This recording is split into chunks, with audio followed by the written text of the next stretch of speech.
मासी का बेबी कब आएगा? जल्दी बता, जल्दी बता। कौन आ रहा है मासी का बेबी? तू मासी का बेबी है? मासी का बेबी कब आएगा? मासी का बेबी कब आएगा? आज। को क्या होगा, लड़का लड़की? Baby boy baby girl? Baby boy. आदि तू इधर। कौन आ रहा है? मासी का बेबी कब आएगा? शाम को। शाम को आएगा? क्या कौन होगा, बॉय या गर्ल? बॉय। हम मुझे भी बेबी बॉय लगता है। जल्दी जल्दी आ जा, हम वेट कर रहे हैं। Cross the fingers. Hello guys, welcome back to our new vlog. और आज बिल्कुल मन भारी के साथ ये व्लॉग मैं स्टार्ट कर रही हूँ। ये वो दिन है जब मेरी बहन को बेबी होने वाला था और हम सब दिल्ली के लिए जा रहे थे, पर हमें ये नहीं पता था ये हमारी लास्ट मीटिंग है हमारे पापा के साथ। मैं बहुत भारी मन से आज इतने टाइम बाद इस व्लॉग को बनाने लगी हूँ, क्योंकि कुछ थोड़े थोड़े पल ही हैं जो पापा के साथ थे। मैं यहाँ से हम सीधा हॉस्पिटल गए, वहाँ मेरे पापा आए हुए थे मिलने बेबी को, तो उनकी छोटी सी आवाज़ है इस वीडियो में, वो आगे सुनिए।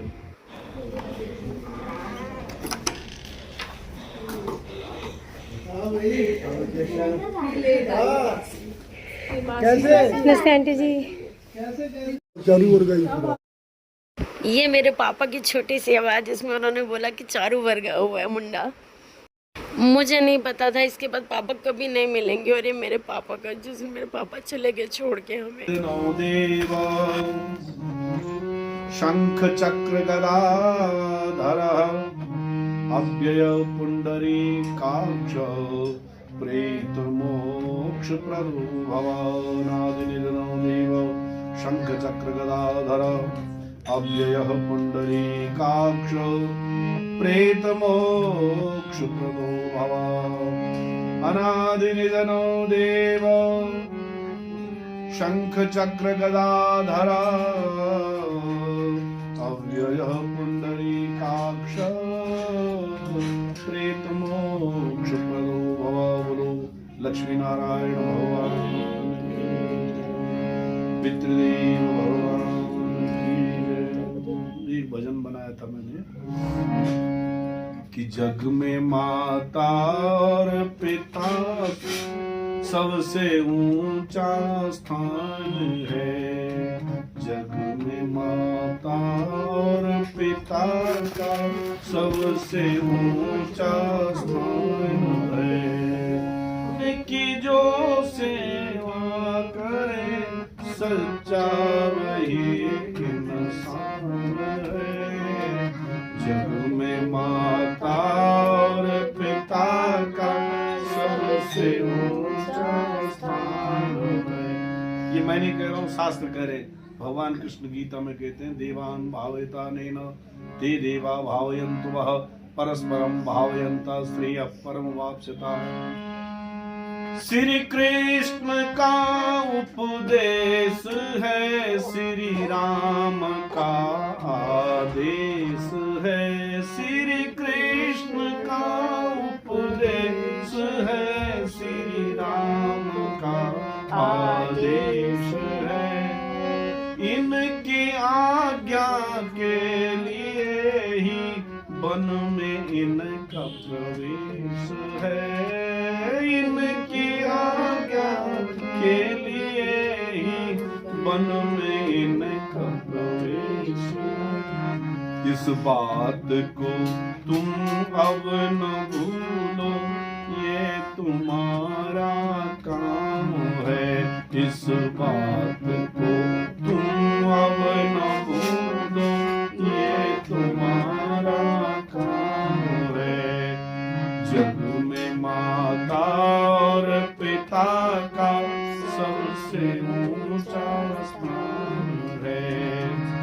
हाँ जी, तो हमने यहाँ पे गरुड़ कुरान का पाठ रखवाया था, तो पंडित जी ने बहुत अच्छा हमें पाठ से समझाया, क्योंकि हम सब हौसला हार चुके थे। हमें विश्वास ही नहीं हो रहा था कि हम अपने पापा को खो चुके हैं, क्योंकि उनको सडनली रात को मेरी उनसे बात हुई और सुबह पता चला वो नहीं है। उन्हें बाथरूम में नहाते नहाते अटैक आए और वो पूरे हो गए। कुछ नहीं पता चला अचानक क्या हुआ। आज तक नहीं हम उस बात को समझ पा रहे, मान पा रहे कि वो हमारे बीच में नहीं है। बस भगवान से यही प्रेयर करते हैं कि उनको आत्मा को शांति मिले और उन्हें मोक्ष की प्राप्ति हो। आई लव यू पापा, आई मिस यू। आज पापा का 17वां है, दरुण कुरान कथक का अंतिम दिन है और हवन होगा। और आज कहते हैं आज के दिन आत्मा चली जाती है अपने लोक को वापस। 13 दिन पूरे हो चुके हैं और आज हम उनका हवन करेंगे। तो बस उसी की तैयारी हो रही है। यहाँ पे खाना बन रहा है, तो हमने सोचा था हम सब वही बनाएंगे जो मेरे पापा को पसंद है। तो हम आलू पूड़ी बना रहे हैं और साथ में उनके लिए आलू मिक्स वेज बना रहे हैं। और क्योंकि सब कह रहे थे मिक्स वेज बना लो, तो सबके लिए साथ में मिक्स वेज बना रहे हैं। मिक्स वेज फ्राई करके बनाऊंगी क्योंकि मेरे पापा फ्राई करके बहुत पसंद करते थे खाने उन्हें। और यहाँ मैं जैसे जैसे मेरे पापा ने मुझे सिखाया सारा खाना मैंने बिल्कुल वैसे ही बनाया, क्योंकि आज पापा का दिन था ना। आप सबको एक बात बताऊँ, मैंने जितना भी खाना सीखा ना सब मेरे पापा से सीखा। मुझे कुछ भी नहीं आता था, मुझे कुछ भी मेरे पापा ने सिखाया। और यहाँ मेरी बहन बैठी, क्योंकि वो जापे में है तो वो कुछ कर नहीं सकती, लेकिन वो भी चाहती थी कि वो भी कुछ हाथ बटाए, तो वो भी हमारे साथ यहाँ बैठी है। हम सब मिलके आज बना रहे। मेरे पापा आज जिंदा होते तो बहुत खुश होते देख के कि मेरी बहू और बेटियाँ कैसे इकट्ठे मिलके सब कुछ काम कर रही हैं। ठीक है, जो नियति चाहती है वही होगा। बस यहाँ पे तैयारी हो रही है।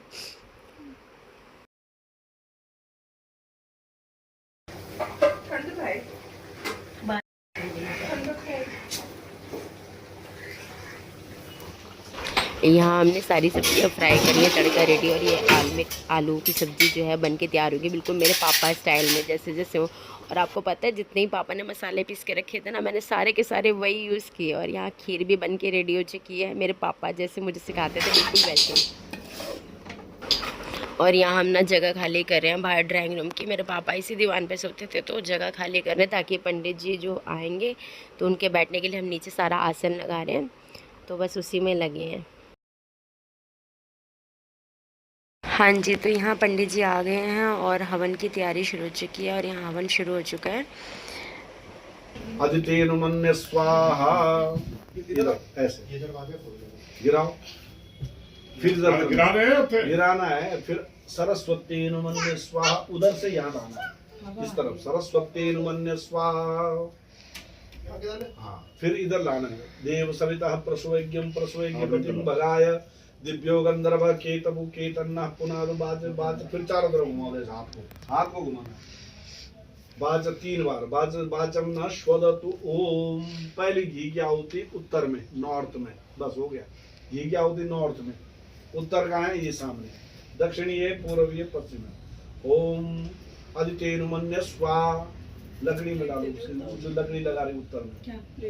ओम अनुमतेनुमन्य ज्योति स्वाहा, कम मत डालो, ठीक डालना। ओम सजोर्देवी सवित्रा सूर्योवेतु स्वाहा। ओम अग्निर्ज्योतिर्ज्योतिरग्नि स्वाहा। ओम अग्नि बीज पितरस्य पितृलोक स्वर्गलोक मोक्षलोक वैकुंठलोक प्राप्नुयात्। गणपति पूजनम प्रथम दिवसे शुद्धि स्थाने शुद्ध्यांते, शुद्ध होने के बाद अहम गणपति गणेशांबिकां पूजये। गणपतये नमः। सर्वोपचारार्थानि पुष्पाणि समर्पयामि। फूल ले आओ, फूल माला ले आके गणेश जी को मंदिर में चढ़ा दो। और एक तुम से ना करे थी, कब बड़ी कड़ची से हो जाएगी आराम से। अभी तो हाँ लग जाएगी ऐसे। बोले वो कटोरी या ग्लास दूं। हाँ जी, तो अब ब्राह्मण आ चुके हैं और अब हम सब मिलकर उनको खाना परोसेंगे। वैसे ये हम नहीं कर सकते हैं, हमारे में भाई और भाभी ही करेंगे। बस हम उनका साथ देने के लिए खड़े हैं और ईश्वर से यही प्रार्थना करते हैं कि मेरे पापा जहाँ भी हों वो बहुत खुश रहें। और हमेशा जैसे वो कहते थे कि मैं जहाँ भी रहूँगा बेटा, मेरा आशीर्वाद तुम तीनों बच्चे पर हमेशा बना रहेगा। तुम्हारे लिए हमेशा मैं दुआएं करूँगा। बस पापा हमेशा हमारे साथ रहना और कुछ नहीं चाहिए। आप जहाँ भी हो बहुत खुश रहना। I love you papa, we miss you a lot. बस इसके आगे कुछ नहीं। बहुत बहुत याद आती है पापा आपकी, पर क्या कर सकते हैं। आपको ना वापस ला सकते हैं, ना आपके बिना रह सकते हैं। बस वो सब संपन्न करने के बाद अब हम यहाँ पे हरिद्वार के लिए निकल रहे हैं। उस दिन बहुत बहुत ज़्यादा धुंध थी। सुबह 4 बजे पापा की अस्थियाँ विसर्जन करना था। बहुत भारी था ये करना, पर करना था। और बड़े भारी मन के साथ पापा को अंतिम विदाई दे के हम लोग अपने घर को वापस आ गए। बस इस बार बाय कहने के लिए पापा नहीं थे कि बेटा थोड़ी दिन और रुक जाओ, अभी तो आई है। कोई नहीं था। ठीक है पापा, बस अब आप जहाँ भी रहना खुश रहना।